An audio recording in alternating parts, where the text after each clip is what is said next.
The Joe Rogan Experience. Yes, I mean, it also goes back to the Enlightenment, to the idea that God doesn't exist, and the idea that the human being is the measure of all things. Well, if the human being is the measure of all things, what does that mean? Our reason. And our reason is completely flawed. All of us do things every day which are unreasonable, sinful, wrong, and absurd. Right? And the reasonable person says, wait a second, why did I do that? What do I have to refer to in my confusion and my self-loathing? Well, the Bible was a pretty good bet, for the Hebrew Bible for 6,000 years, right? The Christian Bible for 2,000 is a pretty good bet. Say, wait a second, let's talk about human nature. You really aren't that smart. You really aren't in charge of the world.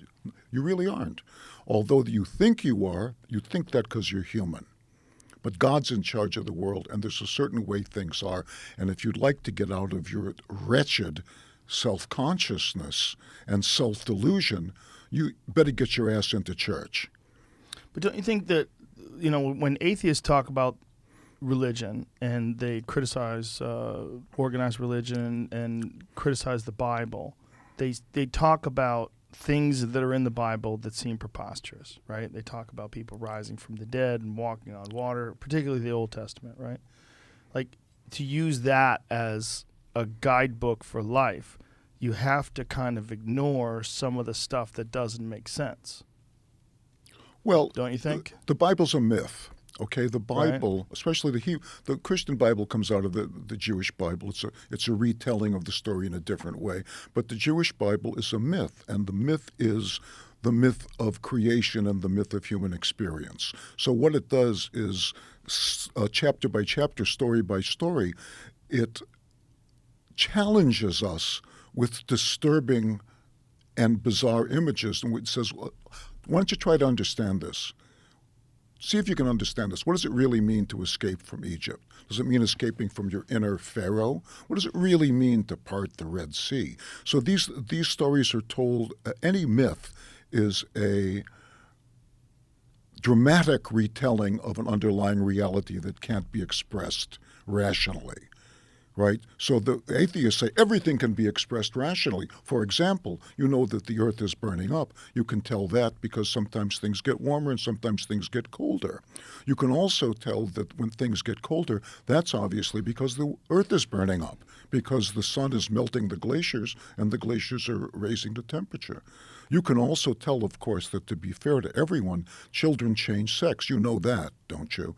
And you can tell that men can compete as women and women compete as men. This is all human confusion because we trust our senses and we trust our mind, and the mind it doesn't work real good.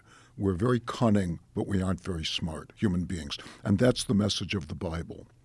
And so if you look at Moses, the Egyptians tried to kill him all of his life. The Egyptians tried to kill him. He didn't have any trouble with the Egyptians because God was on his side. He had trouble with the Jews because the Jews were always saying, who the hell do you think you are?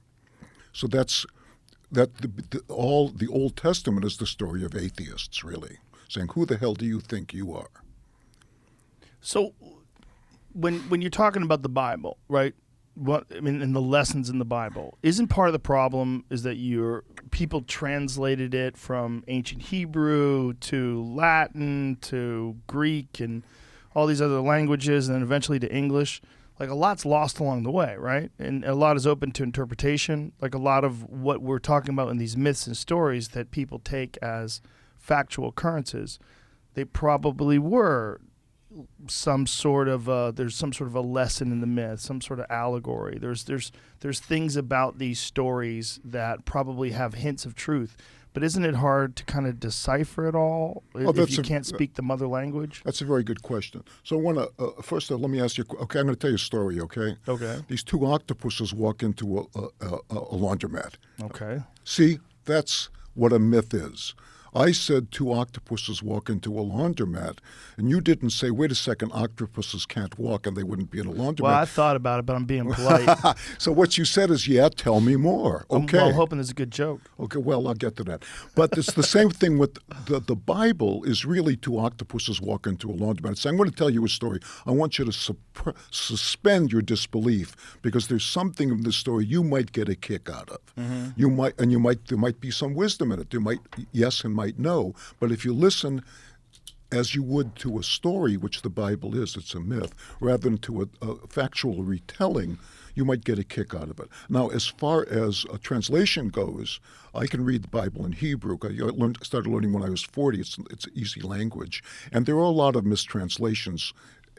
But the main point is not the mistranslations, because there are some pretty good English translations too.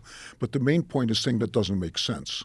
That doesn't make sense. So what do you think the Bible is? Do you think the Bible is a bunch of very wise people got together and they formed these stories to sort of illustrate the folly of mankind and how one needs to have like a moral compass and guiding principles that are set in stone, and that you have these rules to live your life in a moral and just way, and that'll make for a better society?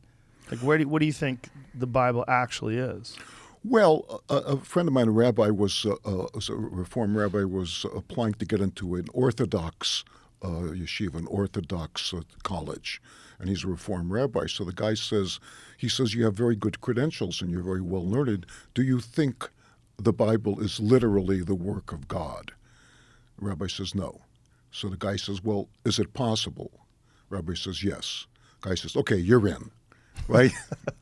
So there's Dennis Prager, who I'm crazy about, said the other day, he said, I don't believe in the Torah, the Jewish Bible, because of God. He said, I believe in God because of the Torah. So if you read the Torah, the Jewish Bible, and the Christian Bible is just an extension of that, you say, my God, this is incredible wisdom. This goes back to the beginning of time. People who've tried to figure out everything. And Right. they didn't have the language that we have, but they had the language that they had. And this was thousands of years of experience progressed and compressed into a myth. So we know that this is true because liberals have always been in love with the myths, especially Jews, with the myths of other cultures, right? We say how beautiful it is that this culture has that myth, that the Haida Indians say the world was formed by a large beaver, and when the beaver slapped his tail like that, it made the oceans, and when the blah, blah, blah. That's a gorgeous myth. Mm-hmm. Nobody says of that myth, wait a second, you can't have a beaver that big, right? That's what I would say. Yeah, okay. I would step in and go, hey, man.